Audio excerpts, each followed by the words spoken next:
विद्यार्थियों नमस्कार। प्रेमचंद के प्रसिद्ध उपन्यास गोदान के तमाम पात्रों पर अलग अलग अध्यायों के माध्यम से हमने बहुत सारे वीडियो बनाए हैं और अपलोड भी कर दिए हैं।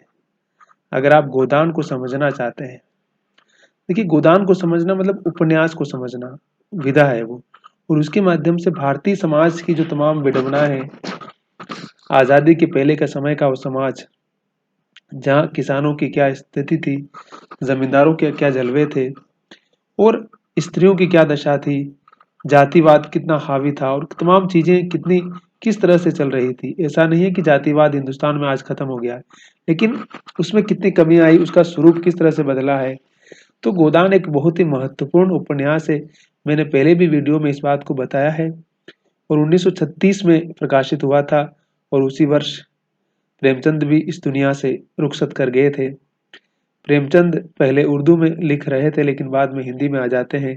ये अलग विषय है या बहस का विषय है कि आखिर प्रेमचंद उर्दू से हिंदी में क्यों आए। उसके पीछे कोई तो वजह रही होगी कि उनका दृष्टिकोण पूरी तरह से बदला, और वो एक अलग बहस और विमर्श का विषय है। उस पर मैं अलग से वीडियो बनाऊंगा और बातचीत करेंगे हम लोग। लेकिन अभी हम गोदान के उस पड़ाव पर आ गए हैं जहाँ राय साहब की जिंदगी के बहुत सारे किस्सों की हम पहले ही बात कर चुके हैं। राय साहब बड़े जमींदार हैं बड़े जागीरदार हैं, लेकिन उनके दुख उनकी पीड़ाएं, वो कहते हैं ना कि बड़े लोगों की अपनी अपने अपने लेवल की ईर्ष्याएं होती है, छोटे लोगों की ईर्ष्याएं अपने लेवल की होती है। सबका अपना एक लेवल होता है। जो ग्रामशी ने कहा ना, हरारकी 1 2 3 4, ब्राह्मण क्षत्रिय शूद्र वैश्य, है ना। तो भारतीय समाज में जो जिस तरह की हेजेमनी है, जिसको हम आजकल कल्चरल हेजेमनी कहते हैं, यानी कि संस्कृति का वर्चस्व, कि एक आदमी सिर्फ पंडित है इसलिए उसको बहुत ज्यादा सम्मान दिया जाता है, एक आदमी शूद्र है इसलिए वो सम्मान का पात्र नहीं है, उसके उसके नाम के आगे जी नहीं लगता है।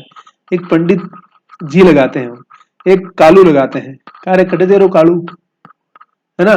तो ये सब चीजों को, एक कल्चरल के पीछे एस्पेक्ट क्या है, भाषा, लोगों का टोन कैसे बदल जाता है समय परिस्थिति और आदमी को देख करके।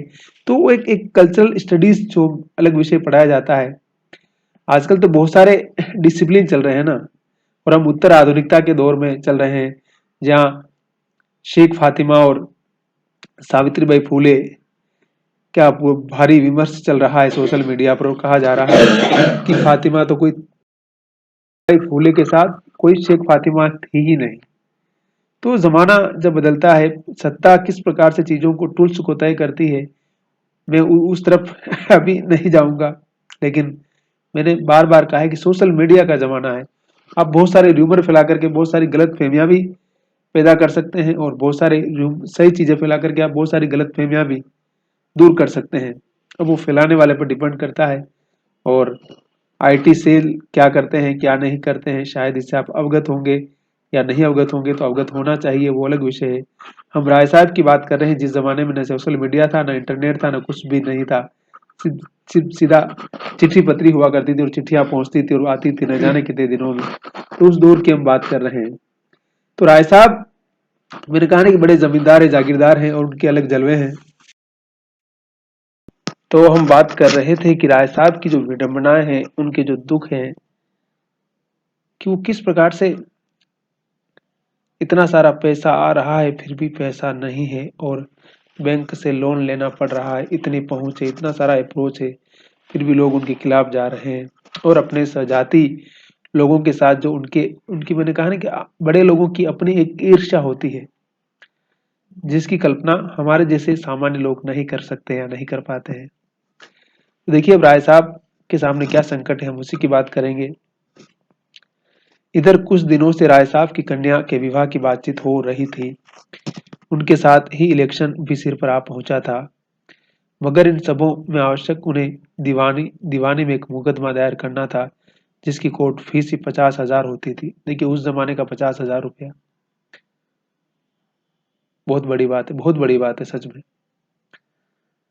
ऊपर के खर्च अलग। राय साहब के साले जो अपनी रियासत के एकमात्र स्वामी थे, एंड जवानी में मोटर लड़ जाने के कारण गत हो गए थे, नहीं मारे गए थे। मतलब उनका जो साला था वो उसकी प्रॉपर्टी को भी वो अपनी बनाने के पक्ष में थे, यानी ससुराल पक्ष की जो प्रॉपर्टी उसको लेने के फिराक में थे, क्योंकि साला तो चला गया था। और राय साहब अपने पुत्र की ओर से उस रियासत पर अधिकार पाने के लिए कानून की शरण लेना चाहते थे। उनके चचेरे सालों ने रियासत पर कब्जा जमा लिया था और राय साहब को उसमें से कोई हिस्सा देने को तैयार न थे। राय साहब ने बहुत चाहा कि आपस में समझौता हो जाए और उनके चचेरे साले माकूल गुजारा देकर हट जाएं।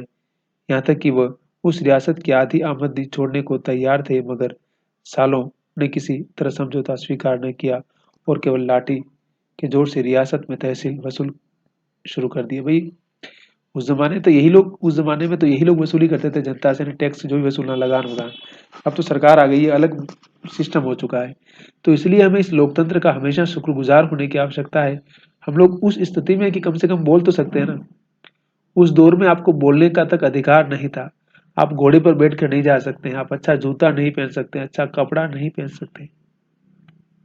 बस यही तो सामंती सिस्टम था, और क्या था कि आप हमारे बराबर कैसे हो सकते हैं, हम बड़े हैं। और यही तो लड़ाई है सामाजिक डिस्क्रिमिनेशन की, पॉलिटिकल डिस्क्रिमिनेशन की, कल्चरल हेजेमनी की। राय साहब को अदालत की शरण जाने के सिवा और कोई मार्ग न रहा। मुकदमे में लाखों खर्च था, मगर रियासत भी 20 लाख से कम की जायदाद न थी। वकीलों ने निश्चित रूप से कह दिया था कि आपकी शर्तियां डिग्री होगी। ऐसा मौका कौन छोड़ सकता था। मुश्किल यही थी कि ये तीनों काम एक साथ आ पड़े थे और उन्हें किसी तरह न टाला जा सकता था। कन्या की अवस्था अभी 18 वर्ष हो गई थी और केवल हाथ में रुपए न रहने के कारण अब तक उसका विवाह टलता जाता था। खर्च का अनुमान 1 लाख का था। जिसके पास जाते वही बड़ा सा मुंह खोलता। अब देखिए, शादी पे राजा है ना, तो खर्चा तो करना पड़ेगा ना। 1 लाख रुपया उस जमाने का मतलब कम से कम आज का 1 करोड़ रुपया मानिए आप, है ना। और राजा थे और तमाम बड़े संबंध थे, खाने पीने वाले लोग आने थे, सबको बुलाना था, लड़की को भी बहुत कुछ देना था। तो उस लिहाज से खर्चा करना ही था। मैंने कहा ना, 1936 का समय है ये हिंदुस्तान की। उस दौर में एक तरफ राय साहब अपनी बेटी के विवाह के लिए 1 लाख रुपए खर्च कर रहे हैं, उधर होरी अपनी बेटी के विवाह के लिए उसके पास 200 रुपया भी नहीं है। इस आधार पर आप भारत की जो सामाजिक संरचना है, आर्थिक स्थिति है, उसकी कल्पना कर सकते हैं, उसकी वास्तविकता को समझ सकते हैं कि होरी की हालत क्या है, कि उसके पास 2 जून का खाना भी नहीं है। और यहाँ राय साहब के यहाँ न जाने कितना पैसा ऐसे ही बहाया जा रहा है, न जाने कितना अनाज सड़ रहा होगा गोदानों में। तो जो समाज में जो वर्चस्वशाली वर्ग है उसकी स्थिति क्या है, और जो आम आदमी जिसके ऊपर हम सारी सच्चाई, सारी नैतिकता और सारे आदर्श की चीजें ढूंढते रहते हैं, उसकी दशा और दुर्दशा क्या है, उन सारी चीजों की पड़ताल भी गोदान हमारे सामने प्रस्तुत करता है। मैंने कहा ना कि होरी के पास अपनी बेटी के विवाह के लिए 200 रुपये नहीं है, और इधर राय साहब अपनी बेटी की शादी के लिए 1 लाख रुपए का बजट बना के रखे हुए, और वो खर्च करेंगे क्योंकि उन्हें कमाना नहीं पड़ रहा है। उनके पास तो कहीं ना कहीं से आ ही जाएगा। उनका रुतबा है, उनका पावर है, उनकी शक्ति है, उनकी बड़ी रियासत है, उनके पास इनकम के बहुत सारे सोर्स हैं, और वो अपने उस सामाजिक स्तर को गिरा नहीं सकते हैं। चाहे कर्जा लेंगे, लेकिन उन्हें वो खर्चा तो करना ही पड़ेगा। अब होरी कर्जा ले तो कोई कर्जा देने वाला भी तो नहीं है उसे, और उसके पास क्या है। तो ये जो समाज में जो आर्थिक विभेद जिसको बोलते हैं, विमनस्यु बोलते हैं, उसकी स्थिति, और उस स्थिति या उस स्टेटस को समझकर भी हम समाज की उस दौर की हकीकत का और आज के दौर की हकीकत का अंदाजा लगा सकते हैं। एक सामान्य आदमी अपने बच्चों की शादी के लिए, छोटी मोटी चीजों के लिए आजकल कितना खर्च करता है, 4 लाख 5 लाख खर्च करता है। लेकिन बड़ा पैसे वाला जागीरदार जमींदार नेता लोग 1 करोड़ 2 करोड़ 5 करोड़ खर्च करते हैं, है ना। तो बात समझिए कि उस तरह से चेंज हो रही है, और गरीब की स्थिति में कोई बहुत ज्यादा सुधार नहीं आया है, जबकि सुधार आना चाहिए था। उसकी जिंदगी भी पूरी तरह से बदल जानी चाहिए थी। मगर हाल में एक बड़ा अच्छा अवसर हाथ में आ गया था। कुंवर दिग्विजय सिंह की पत्नी यक्षमा की भेंट हो चुकी थी और कुंवर साहब अपने उजड़े घर को जल्द ही जल्द बसा लेना चाहते थे। सौदा भी वारे से तय हो गया था और कहीं शिकार हाथ से निकल जाए, इसलिए इसी लगन में विवाह होना परम आवश्यक था। अब देखिए कि कोई राजा है जिसकी पत्नी मर गई थी। यक्ष्मा होता ना, टीबी की मरीज, टीबी उस समय टीबी का इलाज नहीं हुआ करता था, तो यक्ष्मा की बीमारी से, टीबी की बीमारी से उसकी पत्नी मर जाती है। तो राय साहब ने कहा अपनी बेटी का विवाह करवा देते हैं, अच्छा पावरफुल आदमी भी है और संबंध भी बन जाएगा और पॉलिटिकल रिश्ता भी पूरा हो जाएगा और हमारा पारिवारिक काम भी हो जाएगा। तो एक तीर से दो शिकार का काम राय साहब करना चाहते हैं। कुंवर साहब में बहुत सारी कमियां थी, बहुत मतलब हरामी टाइप का आदमी था, समझ लीजिए। भाई पैसे वाला आदमी, क्या करना, कौन सा कमाना, सिर्फ खर्चा ही तो करना है, उड़ाना है। अगर आप जब खुद कमाते हैं तो पता चलता है ना, औकात पता चलती है कि हमारी औकात क्या है। तो कुंवर साहब दुर्वासनाओं के भंडार थे, शराब, गांजा, अफीम, मदक, चरस, ऐसा कोई नशा न था जो वो न करते हो। ऐयाशी तो रईस की शोभा है, वह रईस ही क्या जो ऐयाश न हो। धन का उपयोग और किया ही क्या जाए, मगर इन सब दुर्गुणों के होते हुए भी वह ऐसे प्रतिभावान थे कि अच्छे अच्छे विद्वान उनका लोहा मानते थे। संगीत, नाट्य कला, हस्तलेखा, ज्योतिष, योग, लाठी, कुश्ती, निशानेबाजी आदि कलाओं में अपना जोड़ न रखते थे। इसके साथ ही बड़े दबंग और निर्भीक थे, राष्ट्रीय आंदोलन में दिल खोल कर सहयोग देते थे। हाँ, गुप्त रूप से अधिकारियों से सब बात छिपी न थी, फिर भी उनकी बड़ी प्रतिष्ठा थी और साल में एक दो बार गवर्नर भी उनके मेहमान हो जाते थे। और कभी कभी अवस्था ही 30-32 से अधिक न थी और स्वास्थ्य ऐसा कि अकेले एक बकरा हजम कर डालते थे, है ना। मतलब सब ठीक ठाक था। तमाम तमाम दुर्गुणों के बावजूद भी उनके अंदर क्वालिटी भी थी, तो इसलिए उनके अंदर समझिए कि बैलेंस हो जाता था। और उस बैलेंस के कारण उनकी अप्रोच भी थी, पहुंच भी थी, सब कुछ था और जवान थे एकदम। और कह रहा है कि इतना मजबूत था कि एक अकेला बकरा खा जाते थे। ठाकुर लोग तो खाते ही हैं बकरा, आपको पता ही है।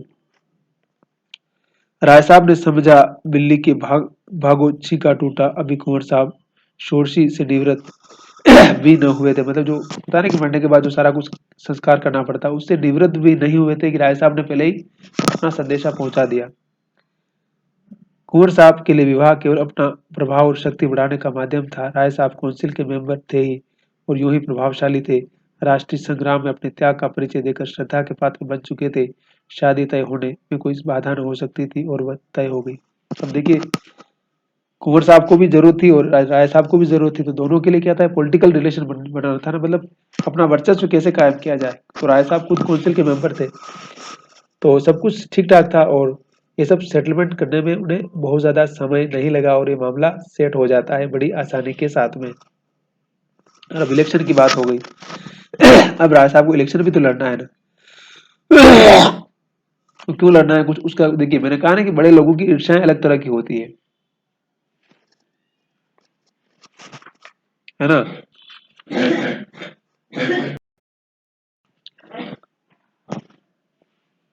रहा इलेक्शन, यह सोने की हंसिया थी जिसे न वो उगलते बनता था न निगलते। अब देखिए उनके लिए बड़ी मतलब सोने की जो होती है ना, चेन की तरह हो गई थी वो। अब उसको न छोड़ सकते हैं ना उसको अपना सकते हैं, फंसे हुए आदमी है, क्या कीजिएगा। अब तक वो दो बार निर्वाचित हो चुके थे और दोनों बार उन पर 1-1 लाख की चपत पड़ी थी। मगर अब की एक राजा साहब उसी इलाके से खड़े हो रहे थे और डंके की चोट ऐलान कर दिया था कि चाहे हर एक वोट को 1-1 हजार ही क्यों न देना पड़े, चाहे 50 लाख की रियासत मिट्टी में मिल जाए, मगर राय अमरपाल सिंह को काउंसिल में न जाने दूंगा। अब देखिए, मैंने कहा ना कि जो सामने जो था ना, राय अमरपाल सिंह था, जिसको वो किसी भी कीमत पर हराना चाहते थे।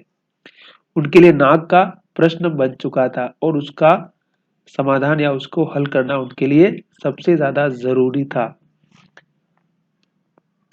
और उन्हें अधिकारियों ने अपनी सहायता का आश्वासन भी दे दिया था। राय साहब विचारशील थे, चतुर थे,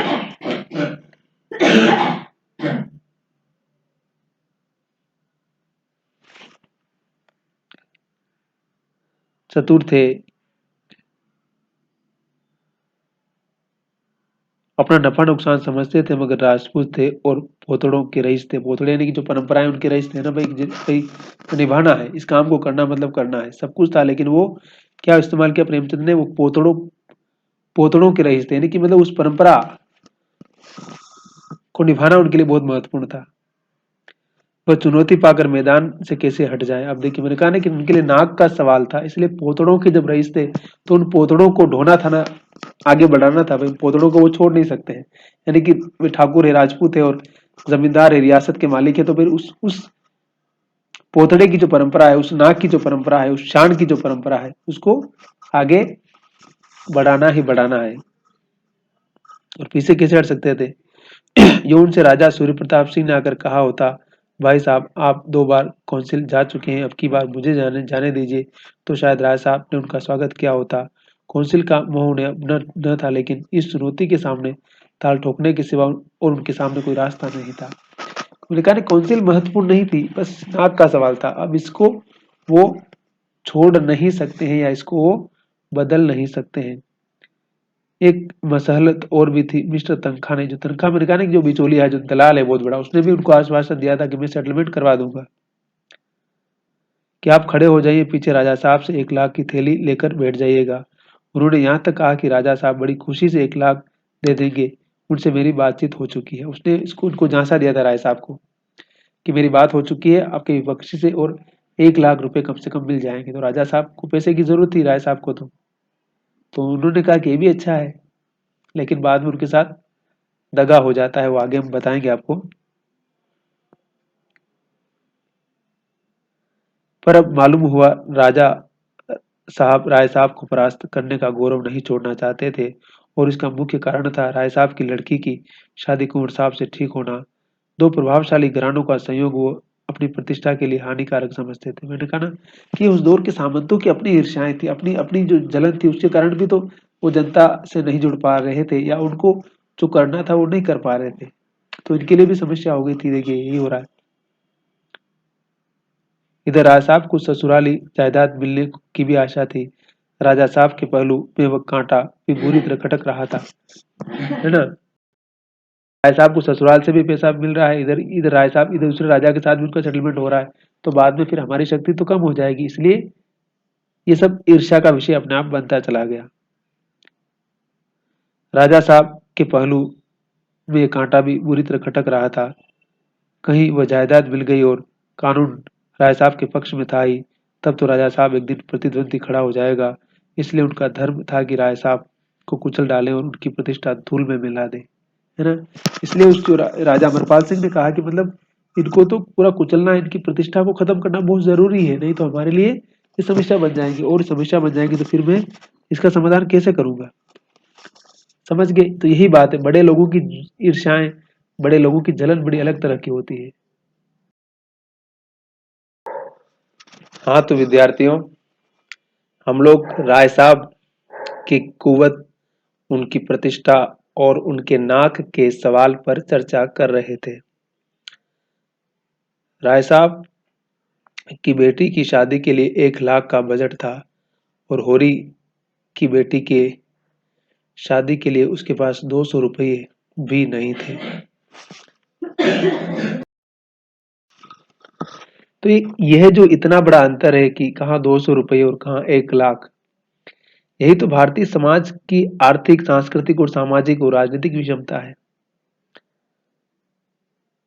और इसका समाधान खोजना सबसे पहले जरूरी है। जब तक इसका हम समाधान नहीं खोजेंगे, तब तक चाहे हम कितनी भी बड़ी बड़ी बातें कर लें, आदर्श की बातें कर लें, सिद्धांत की बातें कर लें, उससे कुछ भी फर्क नहीं पड़ने वाला है।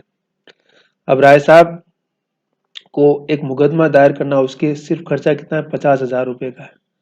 और होरी को क्या करना है, होरी को साहूहाइन का पैसा चुकाना है, दाता दिन का पैसा चुकाना है, जिस पर कि ब्याज चल रहा है। 30 रुपये लिए थे कभी, वो 200 रुपये हो गए ब्याज चढ़ करके। लेकिन होरी के पास तो चुकाने के लिए पैसा ही नहीं है, होरी कहाँ से चुकाएगा। तो ये जो कंपेयर प्रेमचंद ने किया है, ये बता रहा है कि भारतीय समाज की वास्तविक दशा क्या है, वास्तविक दुर्दशा क्या थी। लेकिन राय साहब के तमाम संकट, कैसे राय साहब संकट में पड़ जाते हैं। मैंने कहा ना कि बड़े लोगों की जो पीड़ाएं होती है वो सब लोग जानना चाहते हैं। मीडिया, सोशल मीडिया, आजकल तो तमाम चीजें हैं ना, अखबार, सब जगह उसकी छपाई होती है, लेकिन आम आदमी की पीड़ा को कोई जानना भी नहीं चाहता है। किसी का उसमें कोई इंटरेस्ट भी नहीं होता है। बड़े आदमी अगर घोटाला भी करते हैं तो बहुत बड़ी खबर बनती है, और उनको तमाम मीडिया ग्रुप और तमाम बड़े बड़े नेता उनको किस तरह से प्रमोट करते हैं। लेकिन आम आदमी अगर एक 100 रुपये भी चुरा लेता है खाने के लिए, तो वो बहुत बड़ा अपराध बन जाता है। तो ये फर्क है बॉस, इस फर्क को समझना पड़ेगा। इस फ़र्क को जब तक हम नहीं समझ पाएँगे, बाकी सारी की सारी चीज़ों को समझना हमारे लिए मुश्किल होता जाएगा। बेचारे राय साहब बड़े संकट में पड़ गए थे। उन्हें यह संदेश हो गया था कि केवल अपना मतलब निकालने के लिए ही मिस्टर तनखा ने उन्हें धोखा दिया है। क्योंकि सारा खेल किसने रचा था? तनखा ने कहा था कि आप अगर तैयार रहेंगे चुनाव के लिए तो आपको जो विपक्ष वाली पार्टी 1 लाख रुपए की थैली में दिलवा दूँगा, आपको उस सीट को छोड़ने के लिए। लेकिन अब राय साहब के साथ उस किधर उस चक्रव्यूह में आकर के फँस गए हैं।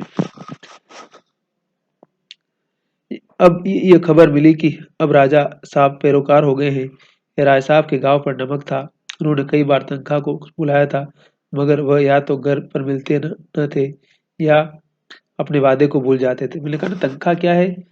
क्या करता है? दलाली का काम करता है। लोगों को इस प्रकार की झाड़ पे चढ़ाने का काम करता है। तो आज राजा राजा साहब को भी झाड़ पे चढ़ाया, लेकिन राजा साहब क्या करें? अब राजा साहब की मजबूरियाँ हैं, है ना? अब राजा साहब को इंतज़ार करवा रहा है राय साहब को, लेकिन राय साहब क्या करेंगे? क्योंकि राय साहब की मजबूरी है इसलिए उनको इंतज़ार करना पड़ रहा है। बाकी वो भी किसी की सुनते नहीं, लेकिन कहते हैं ना कि जो आदमी जब फँस जाता है ना मजबूरी में, तो आप फिर उससे कुछ भी करवाने लगते हैं।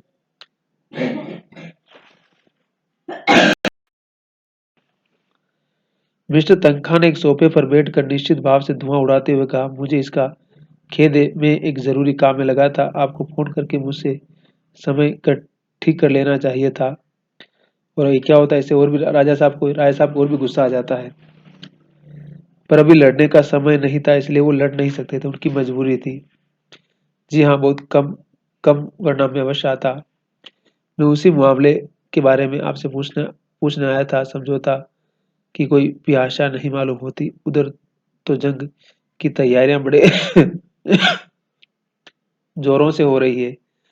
राजा साहब को तो आप जानते ही हैं, पिचक्कड़ आदमी है। पूरे सन की कोई न कोई धुन उन पर सवार रहती है। आजकल वही धुन है कि राजा साहब को नीचा दिखा कर रहेंगे। मैंने कहा ना, वो फिर बता रहा कि राजा साहब थोड़े सनकी टाइप के आदमी है। कुछ न कुछ उनके दिमाग में चलता रहता है, और आजकल ये चल रहा है कि कैसे उसको राय साहब आपको नीचा दिखाया है ना? क्या बता रहे हैं? पैसे की कभी परवाह नहीं करते हैं वो, कि नौकरी का वेतन 6-6 महीने से बाकी पड़ा हुआ है, मगर हीरा महल बन रहा है। संगमरमर का तो फर्श है। पच्चीकारी ऐसी हो रही है कि आंखें नहीं ठहरती। अफसरों के पास रोज डालियां जाती है। सुना है कोई अंग्रेज मैनेजर रखने वाले हैं। फिर आपने कैसे कह दिया था कि आप कोई समझौता करा देंगे? मुझसे जो कुछ हो सकता था वह मैंने किया, इसके सिवा में और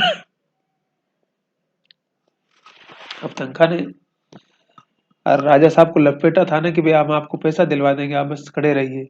लेकिन अब पूरी बाजी बदल गई, क्योंकि उसको भी तो बीच में दलाली चाहिए, और राजा साहब ने उसको कुछ दिया नहीं। तो जब राजा साहब उसको कुछ दे नहीं रहे, तो दलाल भला मुफ्त में काम क्यों करेगा? बस यही बात थी। मुझसे जो कुछ हो सकता था कह कि मैंने किया, इसके सिवा और क्या कर सकता था?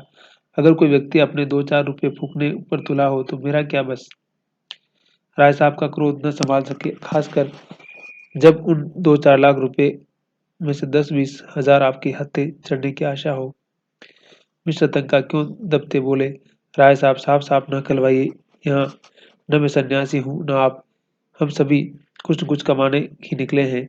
आँख के अंधों और गांठ गांठ के पूरों की तलाश आपको भी उतनी ही है जितनी मुझको।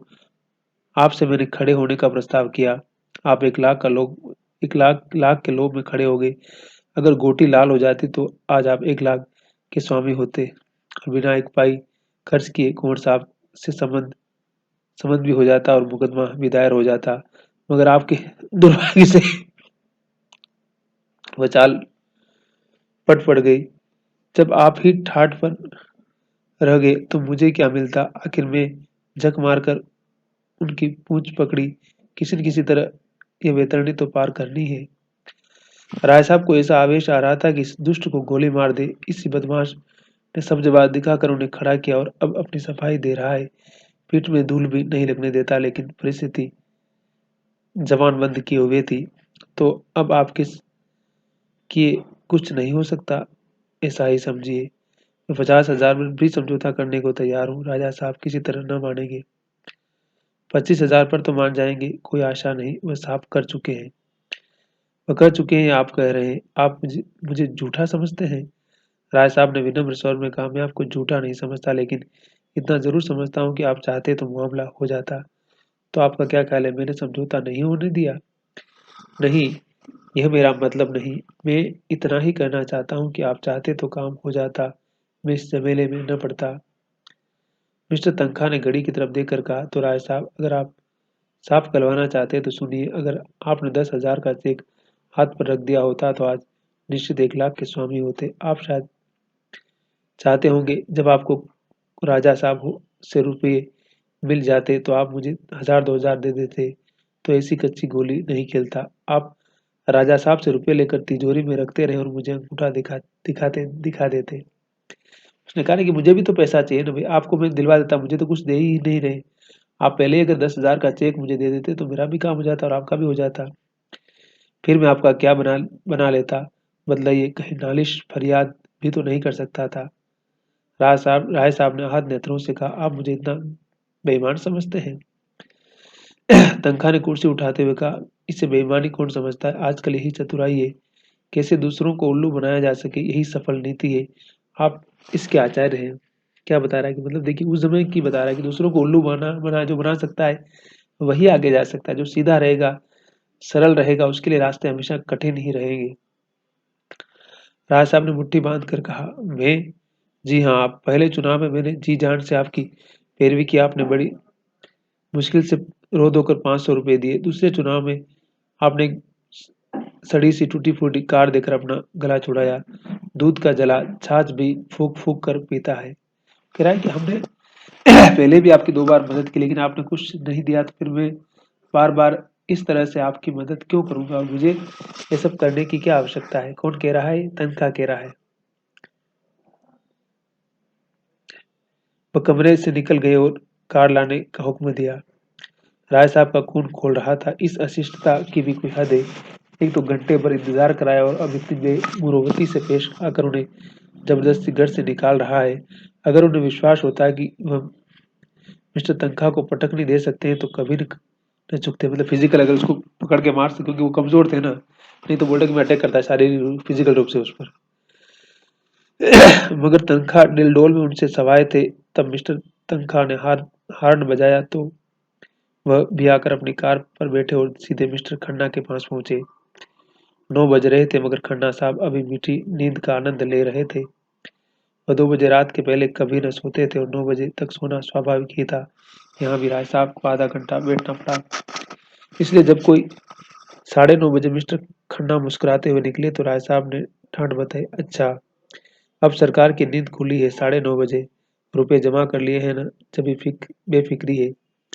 मेरी तरह ताल्लुकेदार होते तो अब तक आप किसी द्वार पर खड़े होते, बैठे बैठे सिर में चक्कर आ जाता। मिस्टर खन्ना ने सिगरेट केस उनकी तरफ बढ़ाते हुए प्रसन्न मुख से कहा, रात सोने में बड़ी देर हो गई थी, इस वक्त किधर से आ रहे हैं? राय साहब ने थोड़ी शब्दों में अपनी सारी कठिनाइयां बयान की।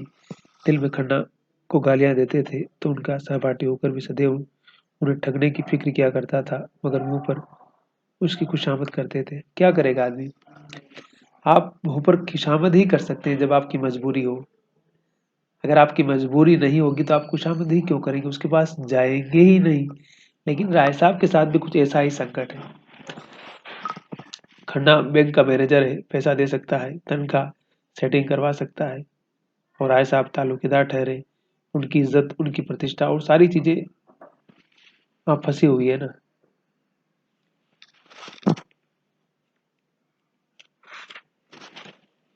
खन्ना ने ऐसा भाव बनाया मानो उन्हें बड़ी चिंता हो गई हो। बोले, मेरी तो सलाह है, आप इलेक्शन को गोली मारे और अपने सालों का मुकदमा दायर कर दे। रही शादी, वह तो 3 दिन का तमाशा है, उसके पीछे सिरबार होना मुनासिब नहीं। कुंवर साहब मेरे दोस्त है, लेन देन का कोई सवाल न उठने पाएगा।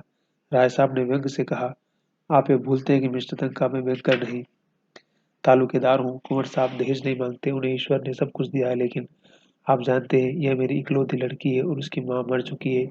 वह आज जिंदा होती तो शायद सारा घर लुटाकर भी उसे संतोष न होता। तब शायद मैं हाथ रोककर खर्च करने को आदेश देता, लेकिन अब तो मैं ही उसकी माँ हूँ और बाप भी हूँ। अगर मुझे अपने हृदय का रक्त निकाल कर भी देना पड़े तो मैं खुशी से दे दूंगा। इस विधुर जीवन में मैंने संतान प्रेम में ही अपनी आत्मा की प्यास बुझाई है।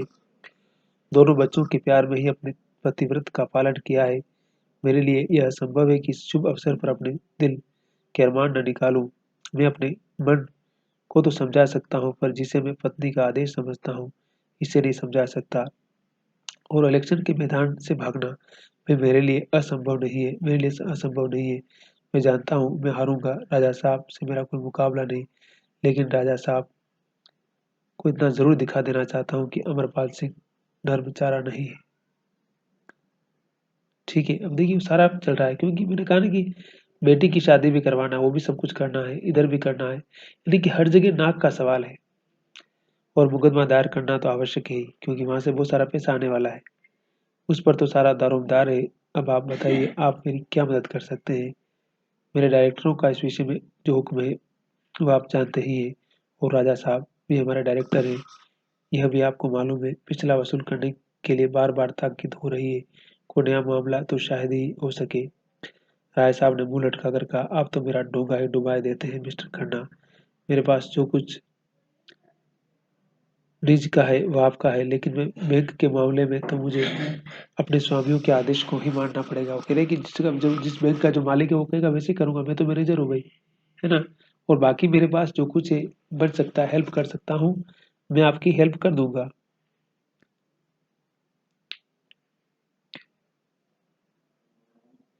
राय साहब ने जोर देकर कहा, जी नहीं, मैं न भूला हूँ न छिपा रहा हूँ। मेरी जायदाद इस वक्त कम से कम 50 लाख की, और ससुराल की जायदाद भी इसमें कम नहीं है। इतनी जायदाद पर 10 लाख का बोझ कुछ नहीं के बराबर है। लेकिन ये सब आप कैसे कर सकते हैं कि ससुराल की जायदाद पर भी कर्ज नहीं है? जहां तक मुझे मालूम है ये जायदाद बेदाग है। अब देखिए वो अपनी, मैंने कहा ना कि जमीन पर कर्जा ले रहे हैं, उस पर लोन ले रहे हैं, कहने का मतलब बड़े लोग हैं तो ले सकते हैं। और मुझे इस सूचना मिली है कि उस जायदाद पर 10 लाख से कम का भार नहीं है। उस जायदाद पर तो अब कुछ मिलने से रहा, और आपकी जायदाद पर भी मेरे ख्याल से 10 लाख से कम देना नहीं है। और ये जायदाद अब 50 लाख की नहीं, मुश्किल से 25 लाख की है। इस दशा में कोई बैंक आपको कर्ज नहीं दे सकता। यूँ समझ लीजिए कि आप ज्वालामुखी के मुख पर खड़े हैं। एक हल्की सी ठोकर पाताल में पहुंचा सकती है।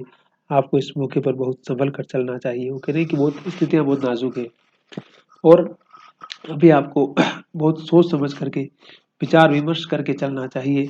आपको कोई लापरवाही के साथ नहीं चलना चाहिए। अगर आप लापरवाही से चलेंगे तो आपको बहुत ज़्यादा नुकसान हो सकता है। मैंने कहा ना कि राय साहब का जो रुतबा है उस हिसाब से उसको उनको पैसा चाहिए। उसके लिए वो हर तरह की चीज़ अपनी दांव पर लगाने को तैयार है। उनको इलेक्शन चुनाव भी लड़ना है, बेटी की शादी भी करवानी है, और मुकदमा भी दायर करना है ना। मतलब सारे काम करने, और सारे के सारे नाक का सवाल है, इसका सवाल है भाई, इज्जत का सवाल है। मैंने कहा ना पोतड़े ढोने वाले आदमी है ना वो, तो पोतड़े अगर ढोने हैं तो फिर आपको सारी चीजें तो दुनियादारी निभानी पड़ेगी। अगर आप पोतड़ा निकाल के फेंक चुके हैं तो फिर आपको कोई टेंशन नहीं है। राय साहब ने उनका हाथ अपनी तरफ खींच कर कहा, यह सब मैं खूब समझता हूँ मित्रवर, लेकिन जीवन की ट्रेजेडी और इसके सिवा क्या है कि आपकी आत्मा जो काम करना नहीं चाहती वही आपको करना पड़े। आपको इस मौके पर मेरे लिए कम से कम 2 लाख का इंतजाम करना पड़ेगा। खन्ना ने लंबी सांस लेकर कहा, खन्ना लंबी सांस लेकर कहते, ऐसे बेचैन हो जाते हो। अरे किराए साहब 2 लाख रुपए मांग रहे हैं, 2 लाख मतलब आज का कम से कम 2 करोड़ मानिए आप, है ना। मैं तुम्हारे द्वार पर सर पटक कर प्राण दे दूंगा खन्ना, इतना समझ लो मैंने तुम्हारे ही भरोसे ये सारे प्रोग्राम बांधे हैं। अगर तुमने निराश कर दिया तो शायद मुझे जहर खा लेना पड़े। मैं सूर्य प्रताप सिंह के सामने घुटने नहीं टेक सकता। कन्या का विवाह अभी 2-4 महीने टल सकता है। मुकदमा दायर करने के लिए अभी काफी वक्त है, लेकिन इलेक्शन सिर पर आ गया है, और मुझे सबसे बड़ी फिक्र यही है। वो कह रहा है कि मतलब मैंने कहा ना कि बड़े लोगों की जो ईर्ष्या होती है अलग तरह की होती है। तो कह रहा है कि मैं उस राजा के सामने अपना घुटने नहीं टेक सकता है। मैं लड़ूंगा, चाहे हारूंगा नहीं हारूंगा मुझे नहीं पता, लेकिन मेरा काम चलता रहेगा। खन्ना ने चकित होकर कहा, तो आप इलेक्शन में 2 लाख लगा देंगे? इलेक्शन का सवाल नहीं है भाई, ये इज्जत का सवाल है। क्या आपकी राय में मेरी इज्जत 2 लाख भी नहीं, मेरी सारी रियासत बिक जाए कम नहीं, मगर सूर्य प्रताप सिंह को मैं आसानी से विजय न पाने दूंगा। क्या बोल रहे हैं? कि चाहे मुझे पूरी रियासत बेचनी पड़े तो पूरी रियासत बेच सकता हूँ मैं, लेकिन सूर्य प्रताप सिंह को मैं बहुत आसानी से नहीं जीतने दूंगा। मैंने कहा देखिए, दो सामंतों की आपसी रंजिश है या जनता और वो सारी चीजें नहीं। होरी की स्थिति देखिए, वहां पर होरी के पास क्या है, होरी के पास तो जो कुछ है रियासत बिक रही बेचारे की, उसकी सब कुछ ब्याज में ही जा रहा है और 2 जून का खाना भी उसके पास नहीं है। तो उन सारी स्थितियों का, उन सारी परिस्थितियों में बाकी वास्तविकता का आप अंदाज लगा सकते हैं, पता लगा सकते हैं। तो राजा साहब के सामने अब नाक का सवाल हो गया, पोतड़ों का सवाल हो गया है। तो राजा साहब ने कहा कि अगर मेरी रियासत बिक जाए तो बेच दूंगा मैं, लेकिन मैं उस राजा को, सूर्य प्रताप सिंह को, इतनी आसानी से ये इलेक्शन नहीं जीतने दूंगा।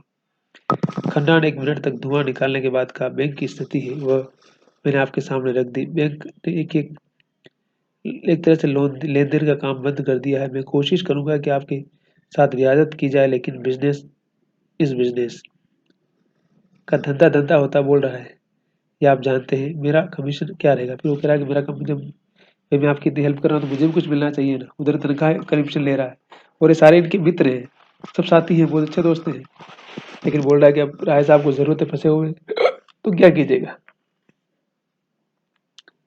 तो बोला मुझे क्या मिलेगा? राय साहब का मुंह गिर गया। खन्ना उनके अंतर के मित्रों में थे, साथ के पड़े हुए, साथ के बैठने वाले, और ये उनसे कमीशन की आशा रखते हैं।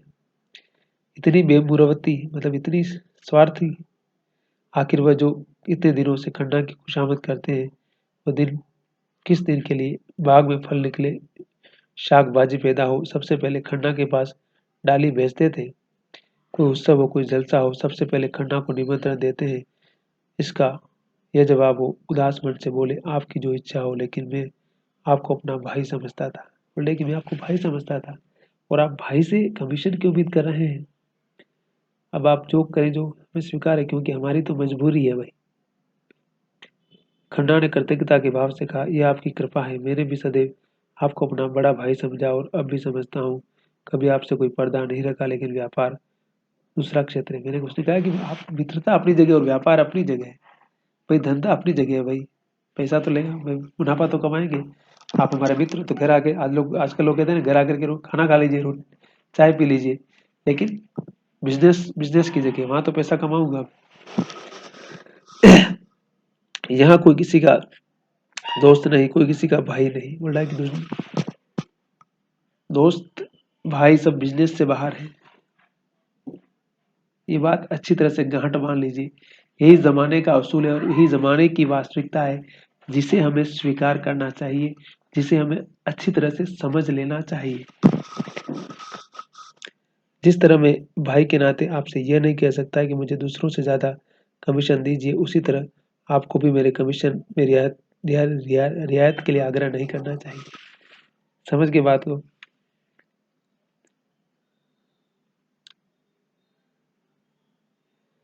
मेहता साहब आजकल मालती पर बेतरह रिझे हुए हैं। सारी फिलासफी निकल गई है। दिन में 1-2 बार तो मेरी शान थी कि कभी मालती के द्वार पर सलामी करने न गया। शायद अब उसी की कसर निकाल रही है। कहाँ तो यह हाल था कि जो कुछ है मिस्टर खन्ना है। कोई काम होता तो खन्ना के पास दौड़ी आती, जब रुपयों की जरूरत पड़ती तो खन्ना का नाम पुकारा जाता, और कहाँ अब मुझे देखकर मुंह फेर लेती है। मैंने खास उन्हीं के लिए फ्रांस से एक घड़ी मंगवाई थी, बड़े शौक से लेकर गया मगर नहीं ली। अभी कल मेवों की डाली भेजी थी, कश्मीर से मंगवाए थे, वापस कर दी। मुझे तो आश्चर्य होता है कि आदमी कैसे इतना जल्द बदल जाता है।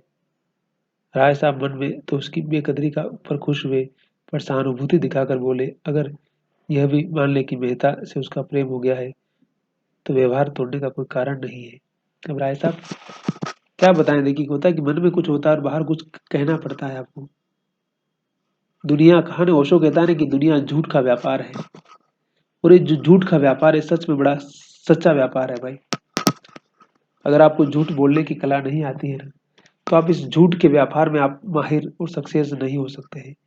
पूरा सब कुछ झूठ के ऊपर ही चल रहा है, लेकिन उसको सत्य के रूप में बना करके पेश किया जा रहा है बस। तो यहाँ पर भी कुछ ऐसा ही होता है, और राय साहब इस बात को स्पष्ट कह देते हैं। और खन्ना की अपनी पीड़ाएं, खन्ना की अपनी समस्याएं, खन्ना क्या करेगा? खन्ना कुछ कर नहीं सकता है।